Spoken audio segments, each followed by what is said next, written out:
우리 함께 오늘 말씀 보도록 하겠습니다. 오늘 말씀은 누가복음 24장 13절서부터 27절입니다.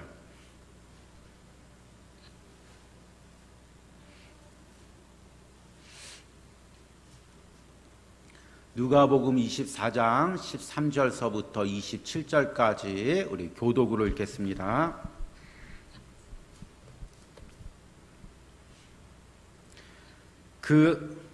그날에 그들 중 둘이 예루살렘에서 25리 되는 엠마오라는 마을로 가면서 이 모든 된 일을 서로 이야기하더라.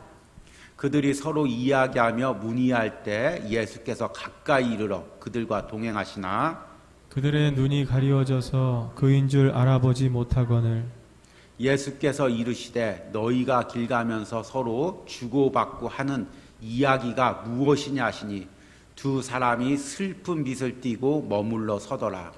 그 한 사람인 글로바라 하는 자가 대답하여 이르되 당신이 예루살렘에 체류하면서도 요즘 거기서 된 일을 혼자만 알지 못하느냐. 이르시되 무슨 일이냐 이르되 나사렛 예수의 일이니 그는 하나님과 모든 백성 앞에서 말과 일에 능한 선지자이거늘 우리 대제사장들과 관리들이 사형 판결에 넘겨주어 십자가에 못 박았느니라. 우리는 이 사람이 이스라엘을 속량할 자라고 바랐노라 이뿐 아니라 이 일이 일어난 지가 사흘째요. 또한 우리 중에 어떤 여자들이 우리로 놀라게 하였으니 이는 그들이 새벽에 무덤에 갔다가 그의 시체는 보지 못하고 와서 그가 살아나셨다는 천사들의 나타남을 보았담이라. 또 우리와 함께한 자 중에 두어 사람이 무덤에 가 과연 여자들이 말한 바와 같음을 보았으나 예수는 보지 못하였느니라 하거늘 이르시되 미련하고 선지자들이 말한 모든 것을 마음에 더디 믿는 자들이여 그리스도가 이런 고난을 받고 자기의 영광에 들어가야 할 것이 아니냐 하시고 우리 같이 읽습니다. 이에 모세와 모든 선지자의 글로 시작하여 모든 성경에 쓴 바 자기에 관한 것을 자세히 설명하시니라. 아멘. 우리 이제 계속해서 수요일 때 가정 예배에 대한 말씀을 이제 드리고 있습니다. 지난 시간에는 이제 우리가 왜 가정 예배를 드려야 되는지 말씀을 이제 전했습니다. 신명기 7장 말씀을 통해서 하나님께서 가나안 땅에 들어가면 이 가나안 민족들 다 진멸하고 우상들을 다 불태우라고 했는데 이 이스라엘 백성들이 그게 힘드니까 그게 이해가 안 되니까 그 가나안 민족들과 섞여 살면서 그들의 우상을 섬겼습니다. 그래서 조상 때로부터 내려오는 부모대로부터 내려오는 여호와 신앙, 하나님에 대한 신앙이 끊어지고 가나안의 문화들, 가나안의 우상 숭배 문화들을 섬기게 되고 그로 인해서 어려움을 당하는 그 말씀을 들었습니다. 신앙의 수직 문화가 끊어지고 세상의 수평 문화가 지배하는 이 세대 모습을 말씀을 전했고 그래서 신앙의 수직 문화를 이어가는 것이 가정 예배밖에 없다고 말씀을 드렸습니다. 특히 우리가 주 안에 있을 때 여러분들 헌신과 복이 자녀대에 대물림된다는 말씀을 들었습니다. 꼭 가정 예배를 통해서 여러분들 헌신과 여러분들의 수고와 모든 여러분들 하나님이 주시고자 하는 복들이 자녀대에 이어지는 축복이 있길 바랍니다. 그러면 가정 예배가 이를 꼭 드려야 되는데 그러면 이 가정 예배 때 무엇을 해야 되냐? 무엇을 나누어야 되냐?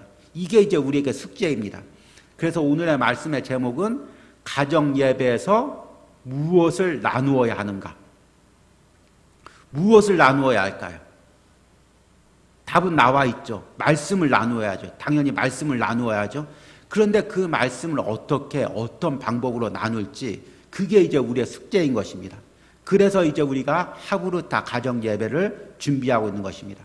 기존의 가정 예배는 일방적으로 부모님이 이야기하는 건데 하브루타 가정 예배는 자녀들과 말씀을 대화하는 것입니다. 그런데 이게 참 추상적입니다. 어떻게 말씀을 대화할까? 마주 앉아서 그냥 일반적인 세상 이야기도 하기 힘든데 말씀으로 어떻게 대화할까? 이게 이제 우리에게 숙제죠. 그래서 우리가 이것을 어렵게 생각하기보다 말씀 가운데서 성경 가운데서 예수님께서 어떻게 우리에게 하셨는지 그리고 우리는 그 예수님을 따라서 어떻게 해야 될지를 말씀 가운데서 답을 찾아보려고 합니다. 그래서 오늘 이 엠마오로 가는 두 제자에 대한 그 말씀을 읽었습니다. 이 말씀은 우리가 너무 잘 아는 이야기죠. 엠마오로 예수님께서 십자가에서 죽으시고 부활은 하셨지만 아직 이 두 제자들은 그것을 믿지 못하고 다 낙담하는 마음으로 이제 고향인 엠마오로 내려가고 있습니다. 이때 그 엠마오로 내려갔을 때 이 제자들의 마음이 어땠을까요? 이 두 제자들의 마음이 어땠을까요? 추측해 보건대 이 엠마오로 내려가는 두 제자들이 그 아마 예수님에게 모든 것을 그 자신의 인생을 걸었을 것입니다. 야, 저분이 우리 유대 나라를 구원해 주실 메시아다. 내 인생을 바꾸어 주실 메시아다. 그것을 믿고 고향인 엠마오를 다 버리고 가족들도 버리고 또 일하던 것도 그만두고 예수님을 따라서 예루살렘까지 올라갔습니다. 그런데 그 예수님이 어느 날 허무하게 십자가에서 잡혀서 죽으셨습니다. 그러니까 이 제자들 마음 가운데는 어떤 마음이 있겠습니까? 얼마나 마음이 낙담했습니까? 이제 어떡하지? 나 예수님 따라서 직장도 버렸는데, 예수님 따라서 고향도 떠나왔는데, 예수님 죽으셨으니 난 앞으로 어떻게 살지? 얼마나 당황했겠습니까? 그리고 예수님을 십자가에 매달은 로마 군병들이, 유대인들이 예수님의 제자들 잡으려고 합니다. 얼마나 무서웠겠습니까? 그리고 사람들이 하는 얘기는 예수님이 부활하셨다. 시체가 없어졌다. 또 이것들을 믿을 수도 없고 믿지 않을 수도 없고. 그러니까 참 이 낙담된 마음, 혼란한 마음, 두려운 마음, 그 마음으로 지금 엠마오로 이 두 제자들이 내려가고 있는 것입니다. 그런데 놀라운 건 그 두 제자들에게 예수님이 오셨다는 것입니다. 예수님이 나타나셨다는 것입니다. 그래서 뭐 했을까요, 예수님이? 제 생각 같아서는 아주 그냥 뒤통수를 한 대 딱 때리면서 야, 그렇게 너희들 믿음이 없냐? 내가 이 땅에 있을 때 몇 번이나 인자 얘기했냐? 인자는 예루살렘에 올라가서 장로들과 서기관들에게 고난을 당하고 십자가에 죽고 사흘 만에 부활하리라. 몇 번을 이야기했는데 아직도 그걸 못 믿냐? 뒤통수 그냥 딱 때리고 성경 말씀대로 살라고 그렇게 얘기하지 않았냐? 그렇게 혼냈을까요? 그게 아니라 오늘 말씀해 보니까 둘이 그렇게 이야기하고 있는데 오늘 말씀해 보니까 17절에 예수님께서 그들에게 다가오셔서 아마 부드러운 목소리였겠죠. 부드럽고 정말 자애로운 목소리로 너희가 길 가면서 서로 주고받고 하는 이야기가 무엇이냐? 이렇게 묻습니다. 너희 도대체 지금 무슨 얘기하고 있니? 지금 길 가면서 어떤 이야기하고 있니? 예수님께서 왜 이걸 물으셨을까요? 나 없는 사이에 무슨 얘기하는지 모르니까 알으려고. 그게 아니라 예수님은 하나님이신데, 그리고 부활하신 하나님은 모든 것을 지금 초월하고 계신데 그 두 제자들이 하는 이야기를 다 알고 있겠죠. 무슨 대화를 하는지, 어떤 마음에서 이야기하고 있는지. 그런데 야, 너희 둘이 얘기한 걸 내 앞에서 한번 얘기해봐라. 너희 둘이 무슨 얘기를 했는지, 단순히 이야기한 내용이 아니라 그 얘기를 대화하면서 어떤 마음이었는지, 어떤 상한 심령이 있었는지 내 앞에서 끄집어내봐라. 이야기하는 것입니다. 그러니까 17절 후반절에 두 사람이 슬픈 빛을 띠고 머물러 서더라. 저는 이 본문을 읽을 때마다 항상 매번 그런데요, 그 장면이 다 그려집니다. 그때 그 엠마오로 가는 그 숲길에서 두 제자들이 가는데 이런 얘기 저런 얘기 하고 있는데 누구 한 명이 슬그머니 와서 너희들 지금 가면서 무슨 대화하고 있니? 그러니까 무슨 대화하고 있냐고 이제 대답을 하려고 하는데 이야기하려고 하니까 감정이 복받치는 것입니다. 그 예수님을 따라갔던 그 모든 상황들, 그 예수님이 십자가에 그 달려 돌아갔을 때 그 슬픔들, 그 당혹감들, 그것이 다 떠올라가지고 말을 못하고 잠시 동안 슬픈 빛을 띠고 머물러 서더라. 여러분 어렸을 때 이제 여러분들 무슨 억울한 일이거나 슬픈 일이 있을 때 갑자기 아빠나 엄마가 와가지고 야, 너 왜 그래? 무슨 일이 있었어? 한번 얘기해봐. 그때 바로 얘기를 못하고 울먹거리면서 그 막 얘기하려고 하다가 막 그 감정을 끄집어내려고 하다가 말보다 눈물이 앞서는 그 모습, 지금 이 두 제자들이 바로 그런 모습인 것입니다. 그리고 나서 18절 이후 보니까 이제 자신들의 상황을 예수님께 다 이야기합니다. 18절에 보니까 그 한 사람인 글로바라 하는 자가 대답하여 이르되 당신이 예루살렘에 체류하면서도 요즘 거기서 된 일을 혼자만 알지 못하느냐. 19절에 보니까 예수님께서 그러면 이르시되 무슨 일이냐. 이르되 나사렛 예수의 일이니 그는 하나님과 모든 백성 앞에서 말과 일에 능한 선지자거늘.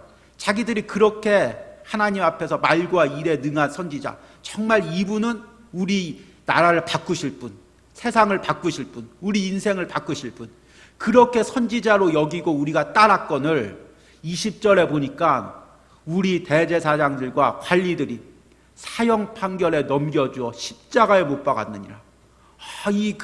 이 말을 할 때 그들의 그 감정들이 그 예수님이 십자가에 못 박혔을 때 그 안타까움들이 그대로 담겨 있습니다. 그래서 21절에 우리는 이 사람이 이스라엘을 속량할 자라고 바랐노라. 이뿐만 아니라 이 일이 일어난 지 사흘째요. 또한 우리 중에 어떤 여자들이 우리로 놀라게 하였으니 이는 그들이 새벽에 무덤에 갔다가 그의 시체는 보지 못하고 와서 그가 살아나셨다 하는 천사들의 나타남을 보았다미라. 또 우리와 함께한 자 중에는 두어 사람이 무덤에 가 과연 여자들이 말한 바와 같음을 보았으나 예수는 보지 못하였느냐 하거늘. 자기가 그 알지 못하는 모든 상황들, 아니 예수님이 분명히 죽었는데 사람들은 예수님이 부활했다고 하는데 이게 가능한 일입니까? 우린 도저히 이게 믿겨지지 않습니다. 자신들이 믿지 못하는 상황들, 의문을 가지는 상황들을 지금 예수님께 다 이야기하고 있는 것입니다. 그러니까 예수님께서 25절에 이르시되 미련하고 선지자들이 말한 모든 것을 마음에 더디 믿는 자들이여, 그리스도가 이런 고난을 받고 자기의 영광에 들어가야 할 것이 아니냐 하시고, 27절은 같이 한번 읽겠습니다. 이에 모세와 모든 선지자의 글로 시작하여 모든 성경에 쓴 바 자기에 관한 것을 자세히 설명하시니라. 우리 예수님 그렇게 미련하고 그렇게 그 말씀을 더디 믿는 자들에게 모세로부터 시작해서, 창세기로부터 시작해서 모세 오경으로부터 시작해서 그 선지서까지 다 이야기하면서 그 그리스도가 어떻게 나셔야 되고 어떻게 고난을 당하고 어떻게 부활할지를 다 말씀으로 그 이해하지 못하는 부분들 다 설명해 주는 것입니다. 그 슬퍼했던 마음들을, 낙담했던 마음들을, 무너졌던 마음들을 말씀으로 다 풀어주는 것입니다. 말씀으로 그 심령 깊숙한 곳을 다 만져주시는 것입니다. 그때 제자들 가운데, 이 두 제자들 가운데 어떤 일이 일어났을까요? 또 말씀하시네. 또 지겨운 말씀하시네. 우리 목사님 설교 좀 짧게 하시지. 또 설교하시네. 그게 아니라 오늘 말씀은 31절, 오늘 31절 말씀 같이 한번 읽겠습니다. 그들의 눈이 밝아져 그인 줄 알아보더니 예수는 그들에게 보이지 아니하시는지라. 32절 같이 한번 읽습니다.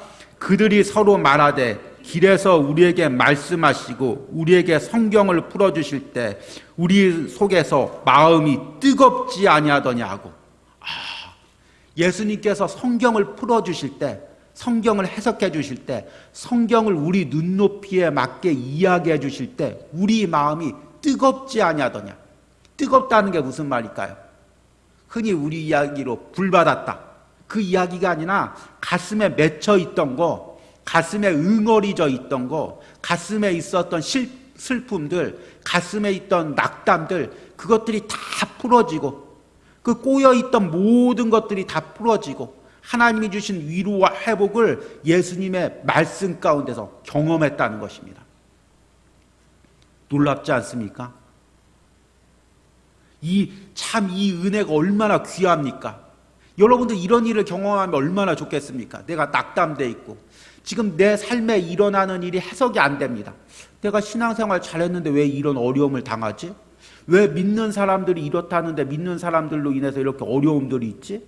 코로나는 왜 이렇게 생겨서 우리가 고난을 당하지? 그로 인해서 내 가정은 왜 이렇게 어렵지? 여러 가지로 그 해석되지 않는 거, 답답한 거, 그리고 마음이 상한 거, 상처 입은 거 있었는데 어느 날 예수님께서 다 오더니만 왜? 무엇 때문에 그러냐? 예수님 이것 때문에 그럽니다. 이것 때문에 그럽니다. 이게 해석이 안 됩니다. 내 인생에서 이런 일이 일어났는데 이것이 해석이 안 됩니다. 그런데 예수님께서 말씀을 통해서 다 풀어주는 것입니다. 말씀에 보면 믿는 자에게는 고난이 있고 하나님이 다 정금같이 단련하고 그 후에 하나님께서 사용하시고 그것을 통해서 믿음을 키우고 천국상국을 주시고 다 설명해 주시는 것입니다. 얼마나 좋을까요?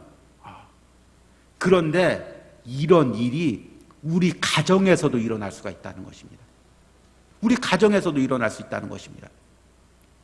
여러분, 이 엠마오로 가는 두 제자의 심령이 사실은 현대인들의 심령입니다.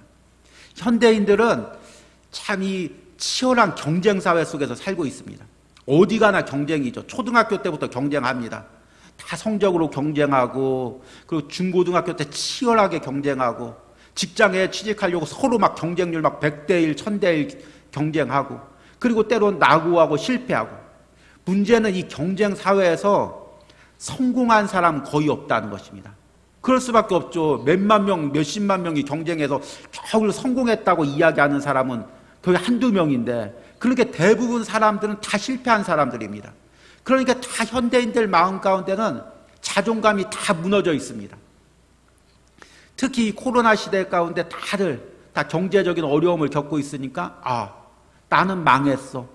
나는 실패한 인생이야. 자녀들한테도 아버지처럼 살지 마. 엄마처럼 살지 마. 너는 성공해야 돼. 자녀들은 또 아빠 나는 실패했어. 나 성공 못했어. 다 그런 마음들, 낙담한 마음, 무너진 마음, 그런 마음을 가진 사람들이 교회에 나옵니다. 그러니까 말씀을 전해도 그 말씀이 안으로 들어오질 않는 것입니다. 나 하나님 잘 믿고 공부했는데 하나님이 나 대학교에 떨어지게 했어. 나 열심히 11조 드리고 신앙생활 하는데 하나님께서 나에게 축복 안 해주셨어. 우리 자녀들을 위해서 기도했는데 하나님께서 우리 자녀들 길 열어주지 않았어. 대부분 많은 성도들의 마음이 이 엠마오로 가는 두 제자들 마음처럼 낙담하고 무너진 마음인 것입니다. 그런 그 마음으로 가정예배를 드리려고 하면 가정예배가 드려지겠습니까? 제가 이 얘기는 실제적으로 많은 우리 청년들 또 청소년들 상담했을 때 10이면 9 정도 다 이런 마음을 가지고 있습니다. 나 하나님께 기도했는데 하나님이 내 기도 안 들어주셨어. 하나님께 기도하면서 대학교 공부했는데 대학교 안 붙게 해주셨어. 하나님께 공부하면서 직장 시험했는데 이런 마음 직장에 못 들어가게 해주셨어. 그런 마음을 가지고 얘야 예배드리자, 얘야 우리 하나님께 예배드리자 하면 그 아이 마음에 하나님이 나한테 뭐 해주셨는데, 우리 엄마가 기도했다고 해서 뭐가 이루어졌는데, 그 마음의 반발심과 그 마음의 그 분노들이, 좌절감들이 있는 것입니다. 그러면 그 아이들 데리고 무조건 가정 예배 드리자, 그게 아니라 오늘 이 엠마오로 가는 제자들에게 예수님이 나타나셔서 그 마음을 다 풀어줬던 것처럼 그들과 말씀으로 대화하면서 그들의 마음을 만져주는 역사가 우리 가정에 일어나야 됩니다. 이게 너무나 소중한 것입니다. 왜냐하면 지금 현대인들은 다 마음이 상한 가운데 있기 때문에 그 상한 사람들이 교회에 나오고 그 상한 사람들이 사회에 나오고, 그래서 사회마다 다 깨어지고 상한 심령들이 있는 것입니다. 그런데 이 말씀으로 만지고 말씀으로 풀어질 때 그 상한 심령들이 풀어지고 하나님 앞에 바로 서는 역사들이 일어나는 것입니다. 이 하부르타라는 것은 이제 흔히 대화나 논쟁 그렇게 알고 있는데, 이게 이제 교육계에 가면은 하부르타 대화법이라고 이야기해서 교육을 통해서 정답을 도출해내기보다 1 더하기 1은 몇이야? 입니다. 그게 아니라 1 더하기 1은 왜 2가 될까? 왜 2라고 답을 할까? 그 답을 갖다가 왜 답이 그건지를 서로 대화하면서 이해시키고 납득시키는 것입니다. 이게 이제 가정 안으로 들어오면 가정 안에서 서로 부모와 자식 간에 대화를 하는 것입니다. 학교 잘 갔다 왔어? 예. 공부 잘했어? 예. 선생님 말씀 잘 들었지? 예. 끝. 그게 아니라 그 아이한테 너 오늘 학교 갔다 왔는데 얼굴빛이 왜 그러니? 몰라요. 아니 아빠가 볼 때 항상 너 얼굴빛이 밝았는데 오늘 얼굴빛이 어두운 거 보니까 아빠 마음이 많이 아프다. 혹시 무슨 일이 있었니? 아빠가 많이 염려된다. 이렇게 얘기하면 그 아이 마음이 풀어지면서 아빠 사실은 학교에서 이런 일이 있었어요. 그 아이가 가슴에 응어리지지 않고 뭉쳐지지 않고 풀어주면서 부모와 대화하도록 인성적으로 바른 성장을 하도록 하는 것이 하브르타 대화법입니다. 그런데 이것이 이제 교회 안으로 들어오면 단순히 말씀을 가르치는 성경 공부가 아니라 말씀을 통해서 서로 대화하면서 말씀을 통해서 삶을 끄집어내고 말씀을 통해서 서로의 그 감정을 끄집어내고 말씀으로 그 상한 삶을 나누고 감정을 만져주는 그런 역사가 일어나는 게 하브르타 대화법인 것입니다. 그래서 이것이 사실은 우리 가정 가운데 교회 가운데 너무나 필요한 것입니다. 제가 예전에 전도사 1년차 때 제가 혼자 생활하고 그러니까 우리 교회 집사님이 자기 그 중학생 되는 아들 갖다가 전도사님 우리 아이랑 며칠만 좀 같이 좀 지내주십시오. 그렇게 해서 이제 부탁을 했습니다. 지금 같았으면 참 힘들었을 부탁인데 이제 그때는 이제 뭣도 모르고 이렇게 그러겠습니다 하고 이제 그 아이와 함께 한 3일인가 4일 정도를 같이 생활했던 기억이 납니다. 근데 그 아이가 어떤 증상이 있냐면 가만히 있는데 자기 주먹으로 자기 머리를 항상 때립니다. 그러면서 나는 죽어야 돼.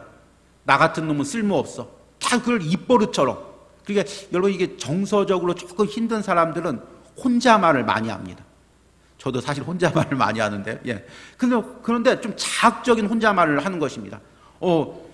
나는 쓸모없어. 나 같은 놈은 죽어야 돼. 계속해서 자기를 스스로 때리면서 혼자 그런 이야기를 하는 것입니다. 그래서 왜 그런지를 알아봤더니 이제 그 아빠가 집사님이셨는데 경찰관이셨습니다. 그래서 이제 아이를 좀 강하게 이제 좀 키웠는데 잘못하면 크게 혼내고 말로도 크게 야단을 치고 그런데 이제 이 아이가 이제 청소년이 되면서 이 아이가 이제 그 청소년이 되면 그 호기심 때문에 음란 영상을 보는데 그 음란 영상을 보다가 아빠한테 걸렸습니다. 그러니까 아빠가 붙들어 놓고 야, 이 더러운 놈아, 너 같은 놈이 무슨 교회를 다닌다고 그래. 그런 것을 보면서 야, 이 쓸모없는 놈아, 너는 지옥 가야 돼. 그래가지고 지옥 가야 돼. 너는 아빠 아들도 아니야. 그러면서 굉장히 막 인격적으로 그 아이를 짓밟았습니다. 그래서 그 아이가 자존감이 다 무너진 상태에서 그런데 또 저녁이 되면은 갑자기 또 그 영상이 보고 싶습니다. 그러니까 그 영상을 또 보면은 누가 혼내지 않아도 스스로 죄책감에 난 나쁜 놈이야. 난 더러운 놈이야. 그것을 이제 생각하고 스스로 계속해서 자기를 자학하는 것입니다. 그래서 이제 제가 그 아이를 데리고 며칠 생활하면서 그 아이를 붙들고 이야기를 했습니다. 예, 이름은 가명인데요. 성현아, 그 인간들은 다 연약하다. 인간들은 다 죄를 지을 수밖에 없는 연약한 존재다. 그래서 성경에 보니까 예수님께서 인간의 몸으로 오셔서 십자가에서 죽으셨다. 내가 스스로 죄를 극복할 수 없기 때문에 이길 수가 없기 때문에 예수님께서 십자가에 죽으신 거다. 죄 없는 사람이 없다. 연약한 게 없는 사람이 없다. 그런데 중요한 건 뭐냐면 죄를 짓는 게 문제가 아니라 그 죄를 가지고 예수님께 나가는 거다. 예수님께서 다 용서해 주신다. 그리고 다시 죄의 자리에 서지 않도록 몸부림치는 거다. 나는 죄를 이길 수 없지만 나는 그 유혹을 끊어버릴 수 없지만 예수님께서 도와주시면 성령님께서 함께 하시면 그 죄를 이길 수가 있다. 아이한테 그렇게 이야기를 했습니다. 그랬더니 그 아이가 며칠 생활하면서 점점 밝아지는 것입니다. 그 눌려있던 스스로 자학하던 혼자말 하던 것들이 점점 사라지는 것입니다. 그래서 이제 집으로 돌려보내면서 꼭 기도하고 끝까지 같이 싸우자 그렇게 이야기를 했습니다. 집에 돌아가서 어떻게 됐을까요?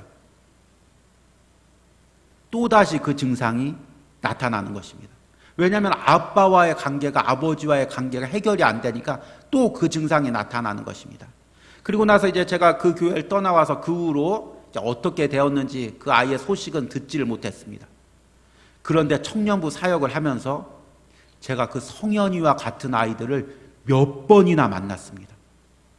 그게 어쩌다 한 번 만난 게 아니라 정말 어느 공동체에 가든 어느 교회 가든 성현이와 같은 그 아이들이 너무 많이 있는 것입니다. 가정에서 때론 정죄받고 학대받고 사회에서 나는 실패했다고 생각하고 쓸모없다고 생각하고 자존감이 다 무너져 있는 아이들. 그 아이들 말씀으로 세우고 소그룹 안에 들여보내서 리더를 통해서 양육하게 하고 또 기도문을 쓰게 하고 그 말씀에 대한 그 답글을 쓰게 하고 같이 편지를 써주고 때로는 1년, 2년, 10년, 어떤 경우에는 1년, 2년 만에 회복되는 청년들도 있고 어떤 경우는 5년, 6년이 돼도 회복되지 않는 청년들이 있습니다. 그런데 안타까운 건 뭐냐면 정말 내가 그렇게 몸부림칠 때 먼저 가정에서 그 아이를 품어줬다면, 그 아이와 아버지와 어머니가 대화를 했다면, 말씀으로 그 아이를 만져줬다면, 그렇다면 그 아이가 그 정도의 심령의 상태까지 가지를 않았을 것이라는 것입니다. 여러분, 상한 심령은 누가 고쳐야 될까요? 하나님이 고치셔야죠. 그 다음에 목회자가 고치셔야죠. 근데 그 전에 부모가 고쳐야 되는 것입니다. 부모가 고치지 못한 나머지 부분을 목회자가 감당하는 것이고, 그 자식은 하나님께서 내게 주신 것입니다. 내게 양육하라고 주신 것입니다. 최근에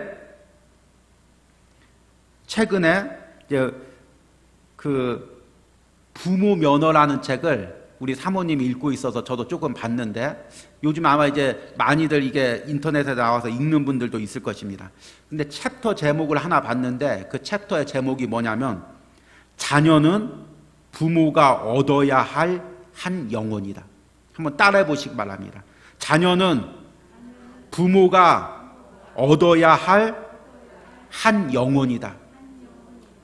이게 무슨 의미겠습니까? 세상 사람들은 자녀를 낳으면, 야, 내가 얘를 잘 가르쳐서 성공시켜야지, 훌륭한 사람 만들어야지, 그보다 조금 더 그래도 깨어있는 사람은 바른 인격적인 사람 만들어야지, 그렇게 이야기하겠죠. 그런데 우리 그리스도인들에게 하나님이 자녀를 준 것은 얘를 성공시키라고 한 것도 아니고, 좋은 인격 사람 만들라고 하는 것도 아니고, 정말 예수님을 닮은 한 영혼을 만들도록 하나님께서 내게 맡겨주신 것입니다. 여러분, 목회자에게 왜 하나님께서 성도를 보내주셨습니까? 그 성도들 잘 양육해서 예수님의 인격 닮은 사람 만들라고 보내주신 거 아닙니까? 그래서 천국 상급 받을 수 있도록 예수님을 닮아가는 신앙의 성장을 일으키라고. 그래서 목회자에게 성도를 보내주신 거 아닙니까? 그러면 나에게 자녀들은 왜 보내주셨을까요? 마찬가지입니다. 정말 그리스도인의 가정으로 이 자녀를 보내주신 것은 내가 이 아이의 영혼을 잘 다듬고 보살펴서 이 아이를 예수님의 인격 닮은 아이로 만들도록, 그래서 그 아이가 이 땅에 살면서 하나님과 동행하면서 많은 주의 일을 하고 하늘나라 가서도 천급 상급 받는 자녀로 만들기 위해서 그 영혼을 내게 보내주신 것입니다. 근데 많은 사람들이 그걸 잃어버리고 정말 이 아이를 세상에서 경쟁에서 승리하는 아이, 성공하는 아이, 그렇게 키우다 보니까 그리스도인들 아이도 다 상처를 받고, 그리고 그 상처를 받은 사람들이 자라서 교회 중직자가 되고, 그러니까 교회 안에서 때로는 날카로운 분쟁과 대립이 일어나고, 지금 가루에서 이런 악순환이, 사사기의 악순환이 지금 한국교회에 일어나고 있는 것입니다.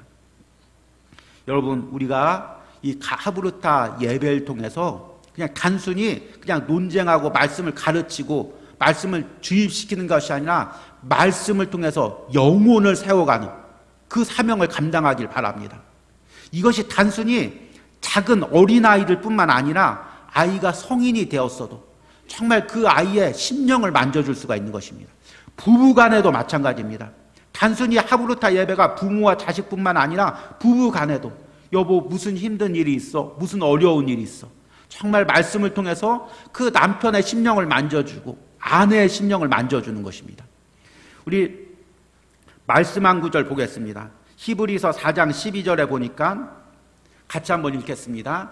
하나님의 말씀은 살아있고 활력이 있어 좌우에 날선 어떤 검보다도 예리하여 혼과 영과 및 관절과 골수를 찔러 쪼개기까지 하며 또 마음의 생각과 뜻을 판단하는, 말씀이 단순히 세상 지식이 아니라 이 말씀 들으면 애들이 답답할 텐데, 그게 아니라 그 말씀 자체 하나님의 능력이 있기 때문에 그 말씀이 들어갈 때, 말씀을 통해서 삶을 나눌 때, 말씀으로 심령을 만져줄 때 그 심령 깊숙한 곳에 있었던 모든 것들이 말씀 가운데 드러나고 회복을 누린다는 것입니다. 엠마오로 가는 그 두 제자들이 낙심하고 있었지만 예수님께서 말씀을 풀어줄 때, 말씀을 통해서 깨닫고 인생에서 해석되지 않는 문제들이 해결이 되고, 그리고 나서 다시금 돌아와서 사명 감당했듯이 말씀을 통하여 영혼들을 세우는 것입니다. 이것이 하브르타 예배인 것입니다. 여러분, 내가 말씀을 잘 모르면 작은 한 구절이라도 통해서 정말 그 말씀을 통해서 영혼들을 위로하고 세워가는 이 사명을 감당하시길 바랍니다. 결론적으로 중요한 게 있습니다. 굉장히 중요한 걸 얘기합니다. 항상 결론엔 중요한 걸 얘기합니다. 이 하브르타 가정 예배가 온전히 이루어지기 위해서는 사실은 여러분 우리 교회 안에서 먼저 하브르타가 이루어져야 됩니다. 우리 고을에서 때로는 우리 주일날 담임 목사님 말씀을 듣고 나누는 시간들, 생명의 삶 말씀을 통해서 큐티를 나누는 시간들, 주일학교 때 선생님이 아이들에게 말씀을 가르치는 시간들, 그게 사실은 하브르타 예배입니다. 그래서 우리 교회 안에서 먼저 말씀을 통해서 나의 삶을 오픈하고 삶을 나누고 한 주간 동안의 그 감정을 쏟아내놓고 한 주간의 그 연약한 것들을 쏟아내놓고 상대방이 그 이야기할 때 들어주고 상대방을 위해서 기도해주고 그런 말씀 나눔이 이루어질 때 그 받은 은혜를 가지고 가정에서도 하브르타 예배가 이루어지는 것입니다. 그러니까 이 하브르타 가정 예배는 그냥 홀로 가정 예배만 세우는 게 아니라 교회 안에서 먼저 소모임 안에서 여러분 고을 안에서 이 하브르타 나눔이 이루어질 때 가정 안에서도 이 하브르타가 연결돼서 이루어지는 것입니다. 그런데 어떡할까요? 지금 이 코로나 상황 가운데 이 나눔들을 못하고 있으니까 고을 모임들을 못하고 있으니까 하브르타 예배를 여러분이 그 고을 예배에서 은혜를 받고 그대로 이어가야 될 텐데 그걸 못하고 있으니까 그런데 그것을 여러분들이 때로는 SNS를 통해서 고을 식구들이 서로 대화하면서 잠깐만이라도 교회에서 만났을 때 아니면 단둘이 만났을 때 대화하면서 계속해서 말씀 나눔을 통해서 여러분들이 그 은혜를 받고 그 은혜를 가정에서도 이어가야 됩니다. 그래서 교회 안에서도 하브르타 나눔이 이루어져야 되고 가정 안에서도 이런 은혜가 있어야 됩니다. 이런 은혜가 우리 교회 안에서 일어나기를, 고을 안에서 일어나기를, 각 기관에서 일어나기를, 그리고 결정적으로 우리 가정에서 일어나기를 힘써 기도하는 우리 성도들이 되기를 간절히 소망합니다. 하나님 아버지, 오늘 낙담하여 엠마오로 터벅터벅 걸어가는 두 제자들에게 예수님께서 친히 나타나 말씀으로 아버지 위로하시고 말씀으로 삶의 어려운 문제를 해결해 주시는 그 모습을 봅니다. 하나님, 이것이 우리가 받아야 될 은혜고 이것이 우리가 베풀어야 될 은혜인 줄 깨닫습니다. 하나님, 우리 가정에서 우리 자녀들에게 또 낙담한 가정 식구들에게 하나님의 말씀으로 위로하고 세워가는 은혜가 우리들 가운데 있기를 간절히 소망합니다. 하나님, 특별히 말씀을 전하면서 각 가정마다 상한 심령들, 상한 우리 자녀들 위하여 기도합니다. 하나님, 치열한 세상의 경쟁 구도 가운데서 쫓기는 가운데 상하고 무너져 있는 심령들, 주님, 그들이 다시금 하나님 앞에 돌아오게 하여 주시옵소서. 부모님이 전하는 그 말씀을 통하여 영혼들이 살아나는 역사들이 일어나게 하시고 하나님, 그 상한 영혼들을 하나님의 방법으로 치유하시고 회복하는 역사들이 일어나기를 간절히 소망합니다. 또한 우리 가정에서 또 고을마다 기관마다 이 하브르타 하나님 예배들이 나눔들이 이루어지게 하시고 서로 나누고 서로를 위하여 기도하는 그런 은혜들이 하나님 넘쳐날 수 있도록 함께하여 주시옵소서. 하나님, 또한 남은 한 주간도 하나님께서 은혜 주시고 베풀어 주시고 말씀의 깊은 은혜 가운데 사는 각 성도들 가정들 될 수 있도록 축복하여 주시옵소서. 예수님의 이름으로 기도했습니다. 아멘.